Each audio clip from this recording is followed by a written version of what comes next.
You've missed your homework again? You're late again? You told me you would have it done by the end of the week, and you've put it off every day, and now you've missed the deadline. Don't worry. Look, this happens to all of us. I've missed so much homework during my studying time, it's unreal. But now I've gotten older, learnt to love to study, learnt to love to learn. I've got loads of tips and tricks that will really help you just overcome your homework with ease and have a load of spare time as well, because people focus too much on the work. Let's have some time for home as well. Upgrades. Tip 1 for homework. Give yourself the time. Even if it's 5 minutes every day, just schedule it. Put it in your calendar, say I'm going to do 5 minutes of that assignment today, because 9 times out of 10, 5 minutes in, you're going to catch a bit of a rhythm and you'll carry on. But don't tell your brain that. 5 minutes, that's all you need. 5. Once you've given yourself 5 minutes, even if you just get 2% of that work done, at least you've got something going on, because the worst thing you can do is not start anything, because when you're away from the work, you have to understand that your brain does a lot of thinking in the background and will think about these topics and actually help you when you're not in the flow of studying. So once you go back to that paper, as long as you've spent 5 minutes already, in the background, your brain will be working on thoughts, answers, ideas that you can include in this work. So once you go back for the next 5 minutes, you'll be so much more ready to just put these ideas down on paper. Split up your studying time.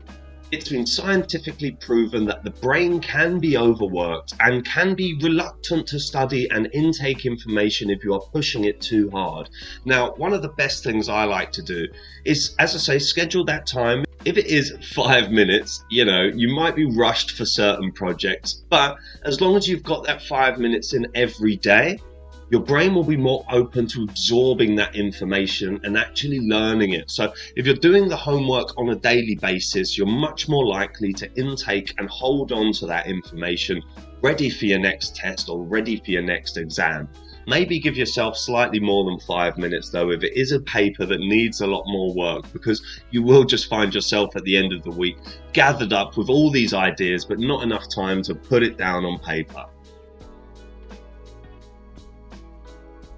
Keep yourself hydrated. Now, I know this one sounds ridiculous, but it is so important for learning. If you want to learn, you need to be healthy in your own bodily state, because if you're sitting there drinking all the fizzy drinks, all your Red Bulls, it's great for stimulation, but for mental annihilation too. You need to be helping your brain. Give yourself a benefit of eating some fruit, some vegetables, some high protein food, chicken, meat, salmon, something that's going to help your body produce these endorphins that help you remember. Because once you clog it down with all these fats and artificial sugars, all of these artificial boosts of energy, it's just going to distract the brain from actually doing what it's supposed to be doing during these periods, which is focusing on the learning.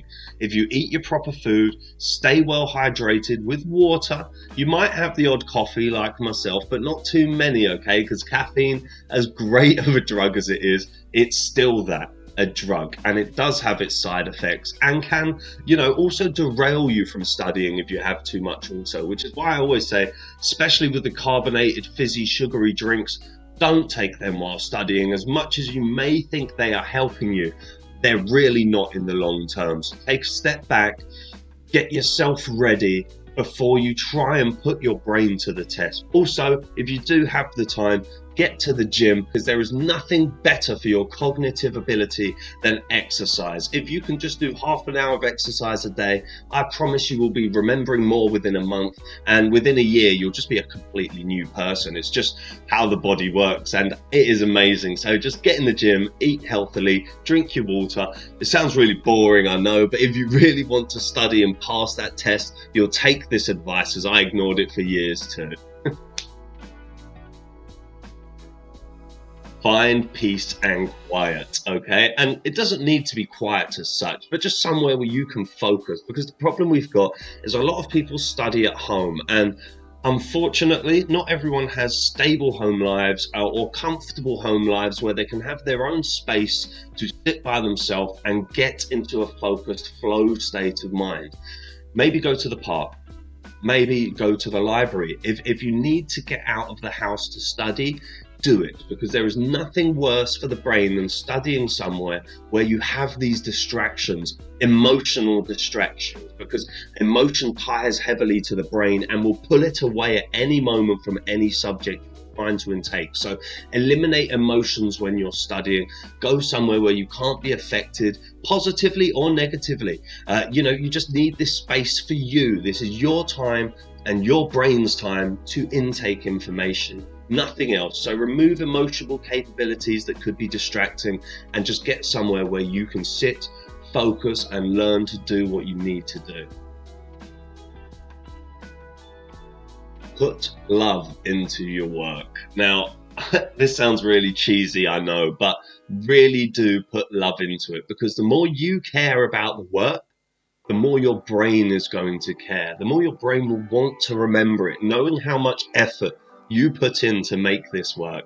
Sounds really simple, love what you do and all of that jazz, but no, once you emotionally open up to the project you are working on and put it as one of your focuses, one of your top tier goals that needs to be completed, you will just find it that much more attractive to get up and get it done. It will be like a passion project for you. A bit like me and this YouTube now. I mean, there's nothing to stop me not make videos, but I love it. I think it's great. If somebody can watch this video and take this information, apply it, and become a better person, I would feel amazing. So if you've got to this stage of the video, this could be you, and I'm glad you have done. You're obviously learning something, but make sure all of this stuff, you are writing it down, you're going to apply it, use it in your day-to-day life, because the problem is too many guide videos here just advise people what to do and don't tell them how to practically apply it. I think you need to just be writing this down, revisiting it on a daily basis, maybe even make your own YouTube channel and try and teach other people. I know that when I teach somebody something, it drills into my head. So maybe that's what you need to do. It's a great way to learn more things. But obviously, I don't want to add to your homework load. So let's stick with the homework for now. But look, go out, get your peaceful place, get into your flow state. Even if it's for 5 minutes, give yourself those 5 minutes, because as I said, your brain will be working in the background when you're not doing the actual studying, and the next time you sit down you'll have a prolonged backlog of ideas to just chuck down on the paper. So I hope you can apply some of the tips I've given you in this video today. And please guys, if you did enjoy it and think these could help you, please give it a like and a subscribe, and I'll see you next time. It's him. The anomaly. Do we proceed? Yes, he is still Only human.